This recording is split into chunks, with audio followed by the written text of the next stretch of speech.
Hello and welcome. We are live for another session where we're going to be talking about value and the value of a product, a service, and how people value products and services. So I'm joined by, we were joking about before we started today, and I did this whole American TV show intro to Martin. Yeah. Martin, value. Value, yeah. What's your thoughts on what is value to a customer? I think customers look at value in lots of different ways. The obvious one is price. Mm-hmm. You know, everybody's looking for a good price. But there are lots of people out there that look at value in different ways and sort of say, what's the quality of a service that I'm getting? Or what's the quality of the product that I'm buying? You know, sometimes that can outweigh the price side of things. Other organisations I've dealt with in the past, you're aware that I've dealt with a lot of government type organisations. No, Martin, I don't know that. But they look at value they can look at value in a different way. Obviously, price is a big point for them. Yeah. But a lot of the time they get driven to look at other aspects, and they've got other targets that they have a metric like best value. Yeah, they've got a thing called most advantageous. You know, when they do tenders, it's the MEAT thing, most advantageous and economical tender that they've got to do. But so they look at things, they'll score you on things like environmental. How environmentally friendly are you? How much has this gone through, travelled around the world before it's got to us?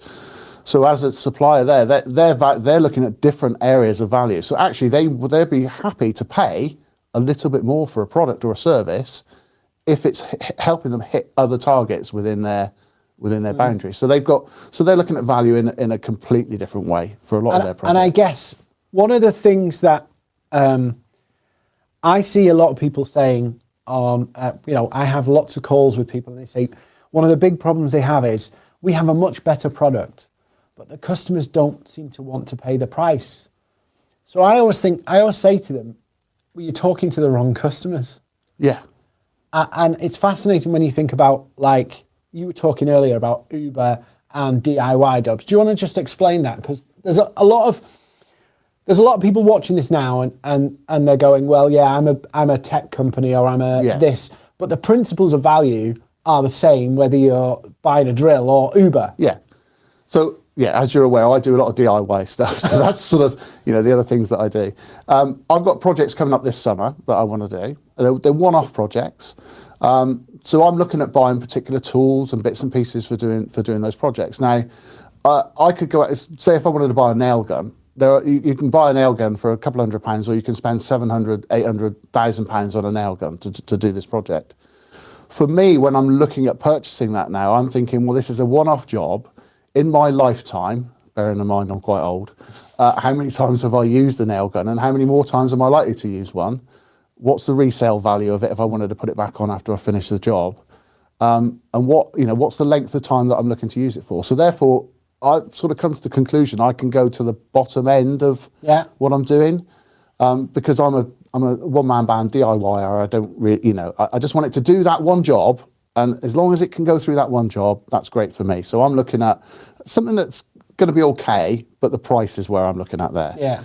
If I was a builder, someone who's doing this job over and over every day, I rely on my tools, I would be looking at, actually, I don't want something that's going to last for 10 minutes or a one-off job. I need that to last for a long period of time. So you're going to make that investment. You're going to look at the quality, of a product and make sure and look at the reviews and say, this has lasted me for years. And also how easy it is to do the job with it. Yes. Like if you buy something that's 200 quid and it does the job, but it's a bit of a ball ache, you'll probably live with it. It could be heavy. I would live with it. Whereas if you're on the tools all day, you want something you want it to do the job fast, efficiently. And so it's really about understanding where customers' priorities are. Yeah.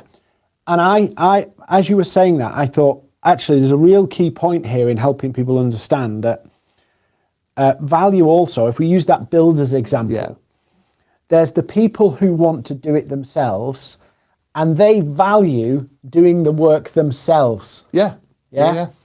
And so in that scenario, that your value is actually attributed to you doing the work. Yeah.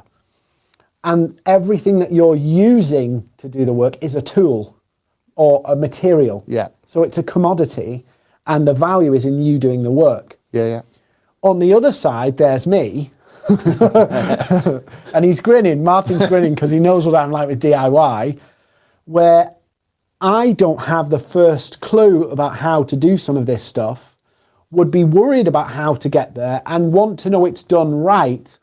And I would value a finished job more than doing it myself and having that sense of achievement of doing it yourself. Yeah, yeah. And so there's two really good examples of where's the value for the customer.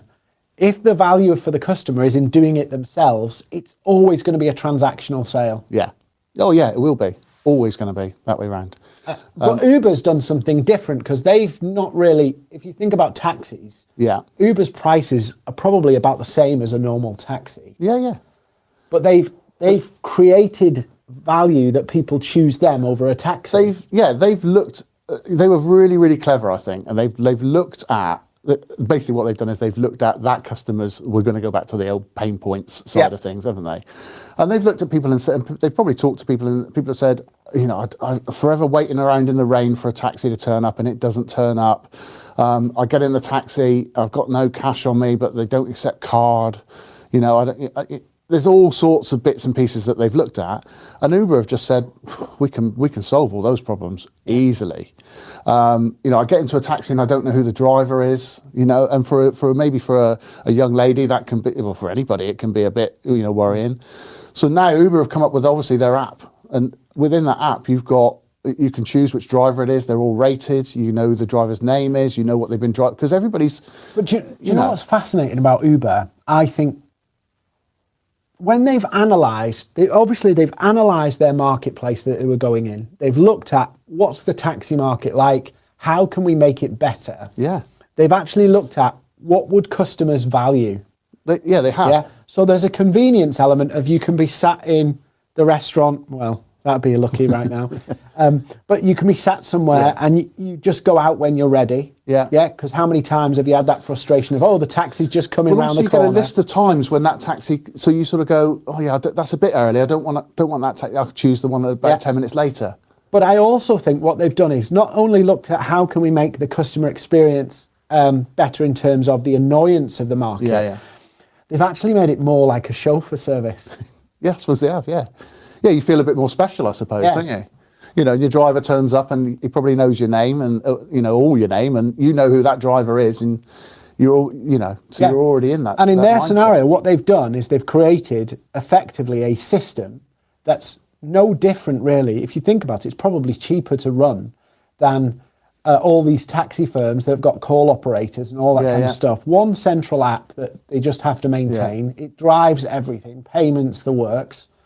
We think about it, we'd probably pay a bit more for it, actually. Yeah. But generally it's the same price. We'd pay a bit more for it because it's a bit extra. And they give us upsell options and everything, so we can have their posh cars and everything. Yeah, there's all sorts there. So value for me, I think is you have to really understand your customer and where they see the value. Yeah. And for some people, the value is in them achieving something. So that's where you could probably sell, and no doubt you've done loads of tutorials on how to do bits and pieces over the years, right? Yeah. And you value the tutorials. Yeah. And then there's other people who go, I'm not that, you know, me, who will look at the tutorials and go, my God, scary. I've got no chance. And go, I need somebody to do this for me. And I pay the extra because I value the fact that I would make a pig's ear of it. Yeah. And so I'm prioritising an outcome.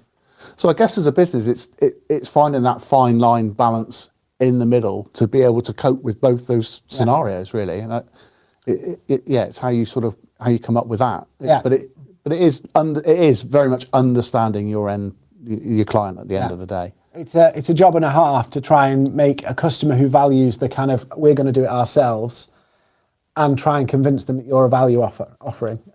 And sell them at a higher price. I mean, you can, you know, there's the extreme of you can be the premium in the market, which is different from the value position. Yeah. I'll tell you where maybe that's crossed over a little bit where I'm concerned is I have bought products before that are a little bit more expensive. So actual physical, you know, ceiling tiles or whatever it's going to be, because of the service. Yeah. so you can get there, and I've paid a little bit more because I've looked at the reviews for the service, and it said, when this arrived, it was a bit damaged, but when I got onto them, instantly the next day there was a replacement. No questions asked. Didn't mess me about, and that actually meant a lot to me. So, although I'm still doing it myself, or whatever that is, the service element of that, and knowing that I want to do this on the weekend. So if I get the stuff in the middle of the week and it's not right, I know they're going to replace it quickly, and I can still get on and do that on the weekend. And I was prepared to pay a little bit more for that product, and it was the service element that was throwing that and tipping that over. But that's where you're getting into a premium offer with a higher service. Versus somebody who goes, it's a bit like, I see a lot of people on LinkedIn, and what they do is they're going to DIY people and saying, do you want me to build you a fence? And it's like, you're missing the point. And then the other scenario is people who want to do it themselves, or people who've got a kind of do-it-yourself offering, going to the people who go, actually, I don't want this resource to do this myself. I want somebody to actually provide me with the service. So I think it's understanding those two elements and that kind of value add in the market. In the market. Cool. So where is your value? Do you know your value? Do you know what your customers value? Because if you don't, you could find yourself trying to sell the wrong thing to the wrong person, banging your head against a brick wall thinking, why do people not get it? Martin, any closing thoughts? I just think it is about, as somebody who's selling something, a product or a service, you just really need to find out as much as you can about your target audience, your clients, and what they want and what they need. And then you can adjust the way you deliver products or services, or produce goods, or how you market those to make it fit and show the value. Again, it's all about showing why your product or service is that little bit better than your competitors. It's not just about telling people. It's them seeing it. Seeing it, and seeing it how it can help them make it. It's not just a more polished version of the cheap version. It's something a bit different.